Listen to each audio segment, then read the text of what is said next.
Almost said tech news. I know. I had to take a pause. This is going to be hard for me. And it might be hard for you too in 2027, as we have a list from Car and Driver of the top models that are not coming back in this next year. And there's quite a surprising number of cars on this list that I was not expecting. So surprise me. You have a line that I need you to say as soon as you see it. Okay. You have a responsibility here, Reese. So the Acura RDX, that was the first one. Nothing special there. Honda's been struggling. The Z4, kind of already knew about that. The BMW Z4's heading out. Chrysler Voyager. So you know my minivan in the States? Yeah. The Pacifica? Yeah. The Voyager is just the base model of the Pacifica that they decided to launch as its like own sub-brands that they were hoping to like split it.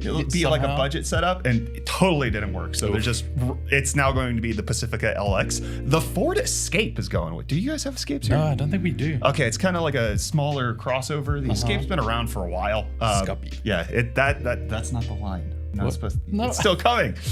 Polestar, this is something we're actually going to talk about in a little bit, but they're banned from the US now. Yeah, I heard about that. That's fun. The Model S and the Model X are gone. Tesla unveiled that. Is that a Supra? That is the Supra. Apparently, the Toyota Supra is not coming back. I'm actually shocked by this one. Exactly. What is going on? So it's just they are done. They're done making it right now. And you can't be done making it. They have no indication of when it's coming back. It's just 2026 was the last model year for the Supra. Jeez, man. Yeah, it's a little sad. I'm a little sad about that one. Yeah, and then the ID4, which again, not something you guys have here, but every time I go back to the States, I see more and more of these. They're just like a EV crossover. They're kind of like the competitor to the Model Y from Volkswagen.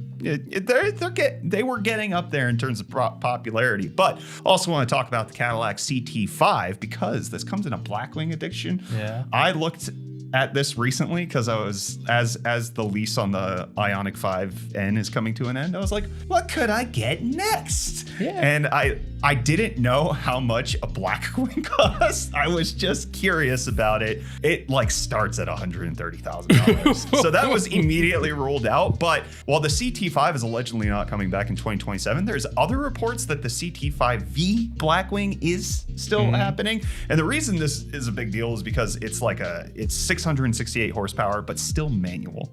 Okay. Which is not very common. And it's also a Cadillac, so it's got luxury elements to it. Like it's kind of in a class of its own. Yeah. And it makes sense that it's that expensive, but oh boy. This car channel will have really had to take off if you see me driving or Kyler driving around. Yeah, technically because I wouldn't have the company car there. Yeah. I forgot to turn a light on you. Huh, look at that. I got a light on me. Yeah, but also the F-150 Lightning is dead. It turns out, though, there are still some in stock in certain places. Okay. And it turns out that the dealerships that do have them are discounting them quite heavily, making me really sad compared to how much I bought mine for. Reese was there, actually. I was there. It was fun to drive around in. Yeah, so some dealers have $20,000 off.